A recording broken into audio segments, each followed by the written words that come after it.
Tom, you talked about wanting to see 48 minutes from your team. It looked like they came close to that, and especially against an elite team like the Knicks. I mean, you got to be proud about that. Yeah, the Knicks they're tough. They keep constant pressure on you. You can't let your guard down for a second. They can erase a lead very quickly, and they play hard and they play unselfishly. So, in the versatility of their lineups, they can go big, they can go small. It keeps pressure on you. So overall, I thought it was a very good win. It seemed like. Can you talk a little about, just to elaborate a little on the quality of win, given Kirk is out hurt at halftime, Taj gets ejected, 4th and 5 nights, and a team that's leading the conference? Yeah, you know, and again, it comes back to knowing what your job is, going in and doing your job. So you're going to have injuries, circumstance, a lot of different things are going to crop up during the course of the season. And when that opportunity comes, you got to step up and get it done. And I think we're getting there.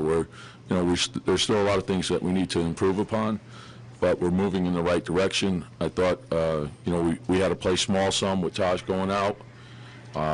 And I thought Jimmy came in, did a really good job. I thought Marco was terrific throughout. Luol and Joakim, you know, you can't say enough about them. And Kirk and you know, Joakim had a lot of pressure on him in the pick and roll to start the game, and then you know, Nate did a really good job battling in the second half. So we needed everybody, and it was a good win. This seemed a lot like, I know you don't like to look in the past, but this seemed like a lot like some of the wins from the last 2 years. Short-handed, and you guys just didn't make excuses and just kept battling throughout. Yeah, I mean, in the NBA, you can find an excuse every night. You know, back-to-back, 4 and 5, late start, early start, injuries, no injuries, too many guys, not enough guys, whatever it is. The bottom line is you just got to find a way to get it done. And, you know, again, it's a good, solid win, but tomorrow we have to get ready for the Clippers and just keep our concentration on improvement.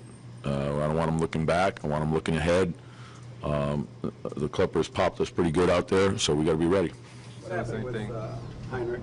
And you notice he tweaked his elbow. You know what it is going forward? Day to day. Do you know when it happened, during the game or anything? In the first half. Taj's ejection, was any explanation given? Yeah, you know, we just talked about it briefly. You know, there's some tough calls I thought that went against them, and it's an emotional game, but we have to do better with that. You know, when you get one, you got to let it go. You know, and sometimes, you know, that's just the way it goes. The calls are not going to go your way all the time, and when they don't go your way, you got to be able to get through that and still get the job done.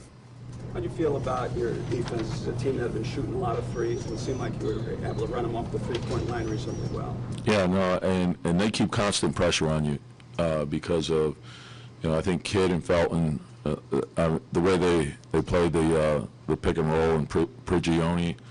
You know, oftentimes they have 2 point guards out on the floor, and J.R. Smith is very good off the dribble also, and you could add Ronnie into the mix with that.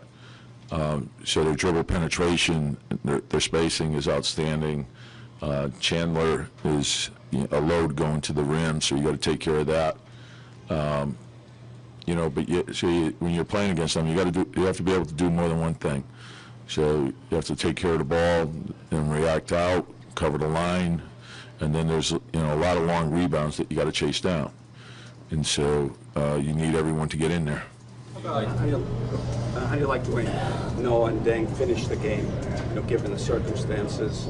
Noah, big pick and roll, gets to the basket. Yeah. A couple of shots off the dribble late in the game in which they play. Yeah, I think they're getting more comfortable in those situations. I thought we had Nate made some good plays. Marco made some good plays. Joakim has always been a playmaker late in the game for us. Lou's hit big shot after big shot. So, but, you know, there's still some things that we have to clean up to close it out better. But overall, I was very pleased with our execution. Like what you've been seeing out of Marco as far as consistency, being Yeah. able to help you stretch the defense. Marco hit that big shot. It was a long two, but it was a huge shot. He got off to a great start, 15 points in the first quarter. That opened things up for us. But his playmaking, I thought, was very good, too. He's showing that he's a very good pick-and-roll player. And I thought Marcus came in and did a good job in the short minutes that he had to start the fourth quarter. Obviously, he had a kind of a lull in between. It looked like the energy kind of wasn't there for him. But I mean, just the way he fought back against a guy like Tyson. Well, I thought he battled. I loved his mental toughness. And when you're playing them, you're probably looking at 60, 70 pick and rolls, and he was in most of them. And you're asking him to defend the pick and roll, get to the rim, protect the rim, then rebound the ball, then run the floor, then play make. And he did all those things and made big plays down the stretch.